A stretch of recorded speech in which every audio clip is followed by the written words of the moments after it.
There are many different ways of setting up cold email accounts in 2026, and today I'm going to show you the four major ones. My name is Anupal Bains. I run a B2B lead generation agency called Utel Media, and setting up email accounts and also fixing email accounts is one of my most sold services.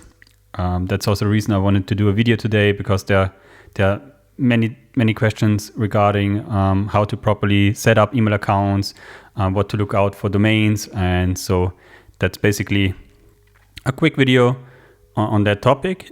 Before we start on where to buy the domains and the email accounts, a quick disclaimer. The tools I'm using quite regularly, I'll include affiliate links, so if you want to try it as well, I would really appreciate it if you use one of the links.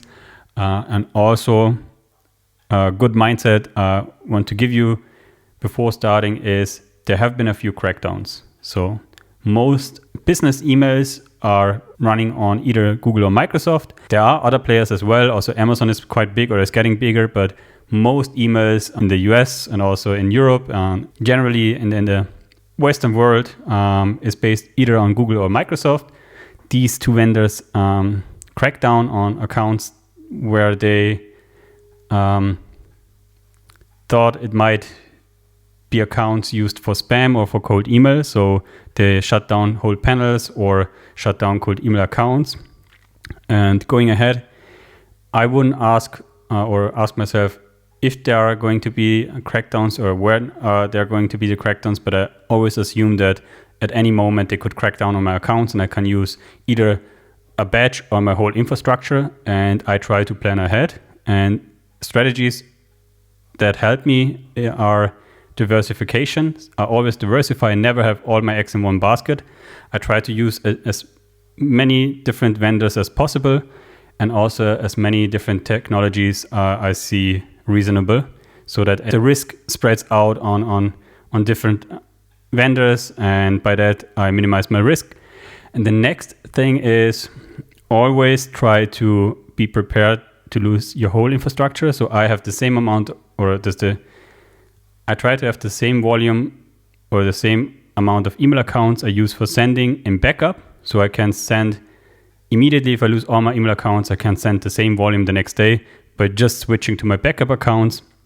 And I always try to plan ahead. So if I realize, normally it's gradual, so you will realize that your bounces are getting higher, your performance are getting worse, and you probably can assume that you have to switch accounts. And in that case, I would already set up a batch number 3, which replaces the second batch, because it's always a burn and churn game. So you will lose email accounts quite constantly, and it's always good to be prepared for that case.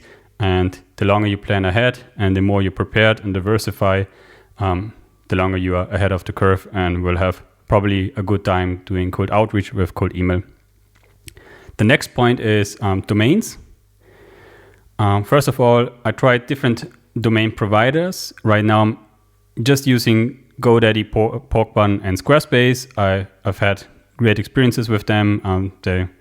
From time to time, they have promotions, and I'll get a bunch of domains in bulk when they are running promotions. There are cheaper options, but I had negative experiences with those, so I never had an issue with these 3. That's the reason I'm recommending it. Maybe it changes in the future, but right now I'm using these 3. The next point is I always use .com, or I mostly use .com domains. There are other agencies and also other people or teams who are doing outreach that are using different TLDs, like any cheaper one. They're different out there. I personally always use .com. The only exception I do is if we know that we will do 100% of our outreach in one region, let's say Switzerland, for example, then we would get a TLD from that region. But normally I use .com. It's the most known TLD, the most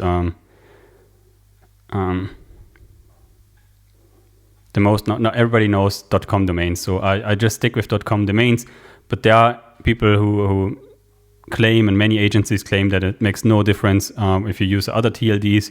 And also the domain, I try to be as short as possible and match it to the company. There are other agencies who are not putting much emphasis on that and saying, hey, there's not much difference. I can just share the experiences I had, and I always stick with .com domains, and I try to have the domains as near to the main domain as possible. Like I'm Utile Media, so my outreach accounts are Utile Media Sales, Utile Media Team, and always .com. And the last point to domains are quite, like in the last couple of months, everybody's emphasizing H domains. The reason being is you should always think of what are bad spammers doing right now and be a step ahead of them. And they will probably get the cheapest domains with the cheapest TLDs. And they will set it up and just start immediately. And by getting the domain from a reputable source, giving it time to warm up or giving it time to age, you are doing something different than most people are doing. And by that, the likelihood of getting caught and banned or losing your accounts is getting slimmer. So I try to also have the philosophy that start as soon as possible and anticipate that you will lose these accounts. So if you have to start immediately, you have to set up the batch. It's better to give it some time. Everybody's telling, like most people will tell you that you need to warm the accounts up at least for 2 to 3 weeks.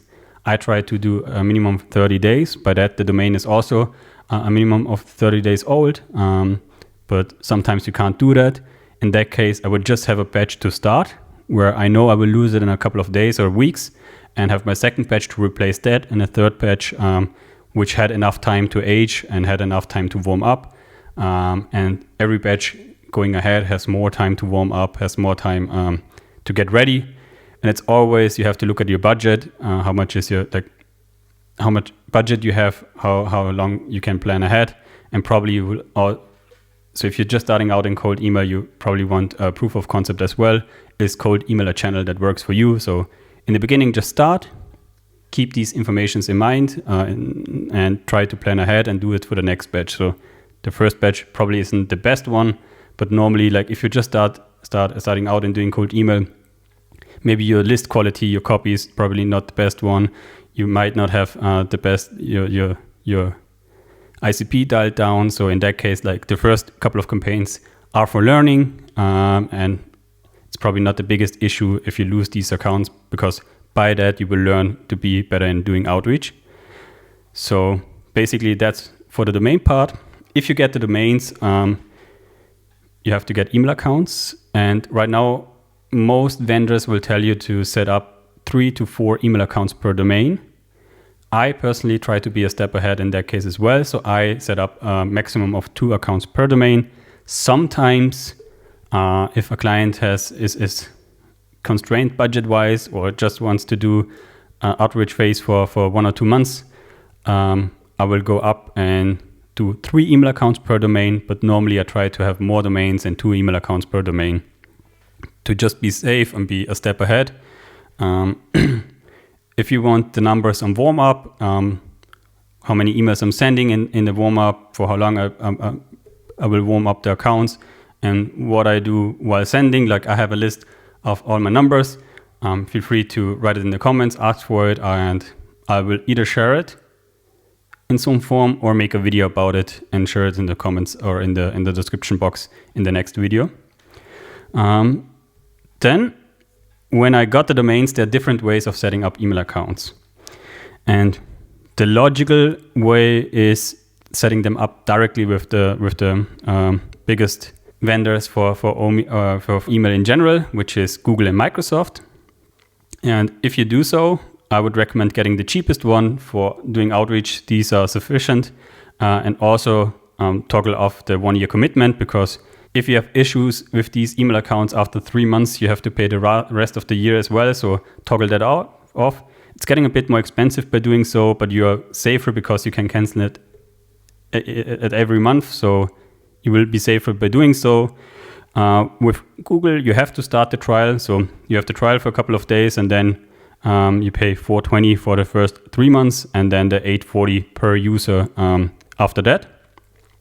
When it comes to panels, I would use per panel, like for one run where you sign up, I would use 2 domains, and per domain 2 email accounts, meaning you have 4 users.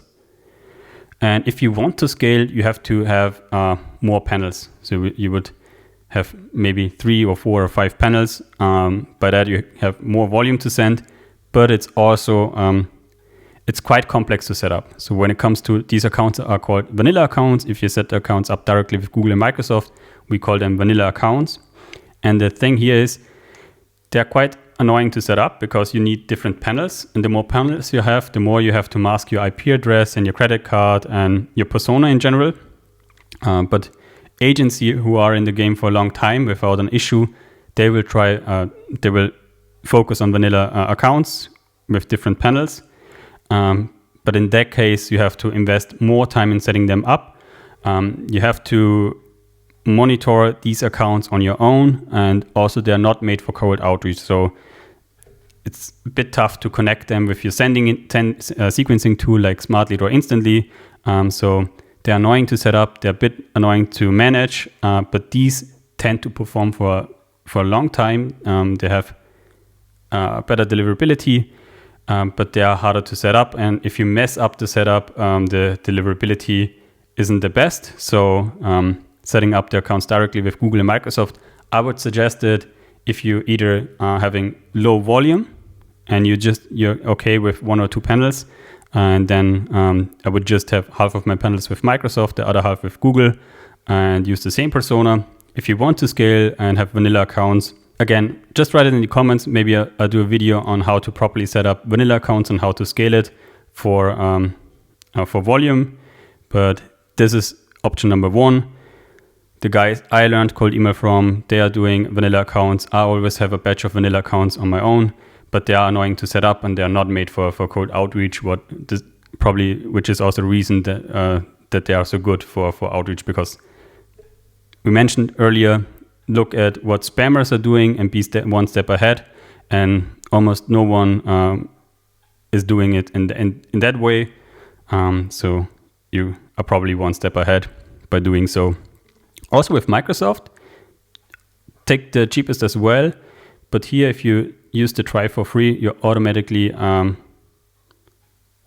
subscribed here. So if you want to try it, take buy now and then change it from 1 year to 1 month. And then you pay $8.40 per user, and you're not committed, and you can cancel it after each month. So basically, this was Google and Microsoft. When you're starting out, I would focus on ease of use.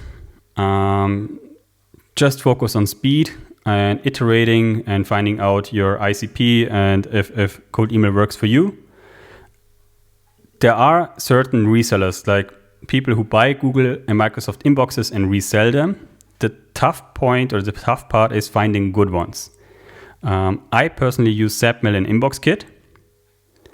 But a quick disclaimer, even these two, like I had the best experience with these two, but from time to time you will lose email accounts on them as well.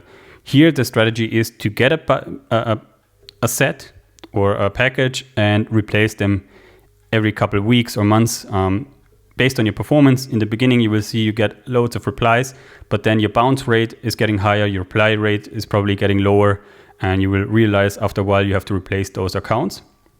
And with Zapmail and InboxKit, the reason I'm using 2 resellers are here I can split it. So I have vanilla accounts with Google and Microsoft, then I have reseller where I have the half or whatever, like in Zapmail I have 50-50, one half is Google, the other half is with Microsoft. By that I have a bit of diversification, and by using a second vendor with InboxKit, I have a split here as well.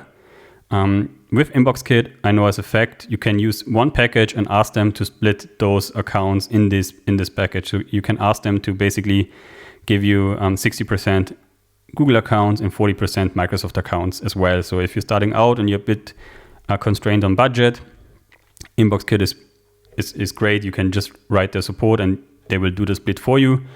I'm not sure, maybe Zapmail is doing that for you as well, but I haven't tried. So I just took the normal packages here.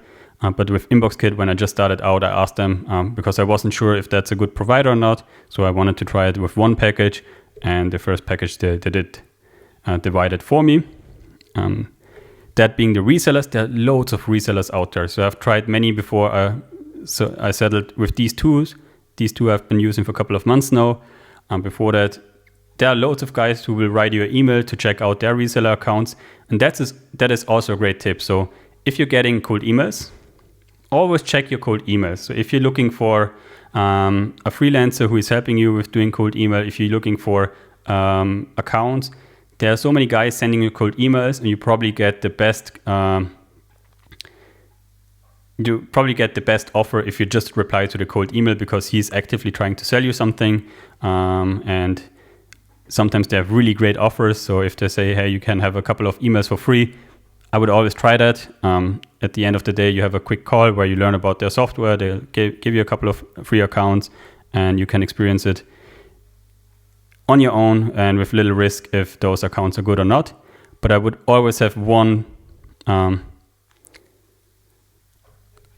part of my strategy is where I know it works, and another batch or two are things I just want to try out and see if it works or not. Basically, that's how I do things.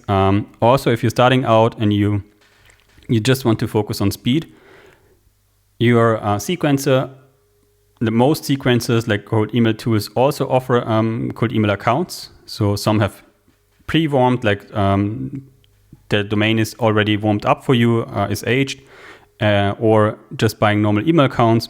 I personally use SmartLead, and SmartLead resells Zapmail accounts, infra inbox accounts, and Mailreef accounts. They're a bit more expensive than buying them directly with Zapmail, but here it is even easier to set up and to maintain. And also the trust layer, since SmartLead is in the game for a longer time, you might trust him more to be the middleman between you and the reseller in that case. And for the beginning, the ease of use would be my argument. There are other agencies. I think Eric Nowoslavsky mentioned that he's still using Zapmail through SmartLead, just because it's so much easier to replace them and buy new ones. So if you're just starting out, I would probably just take a bunch of Google accounts here, a bunch of Outlook accounts here. We will talk about Mailreef as well. Maybe you want to try some of these as well when we talked about that later on. And by that, it's easier to start. You pay a bit of a premium, but the ease of use is there. You might try Instantly. I personally started with Instantly, but I haven't used it for, like, some of my clients use it. But the most time I invest in SmartLead. That's the tool I know the best. So that's the reason I'm showing you SmartLead in general. When you want to go outside of the regular Google and Microsoft 365 accounts, there's something like there's Azure infrastructure, which is also based on Microsoft. And basically, Azure is actually a server infrastructure from Microsoft.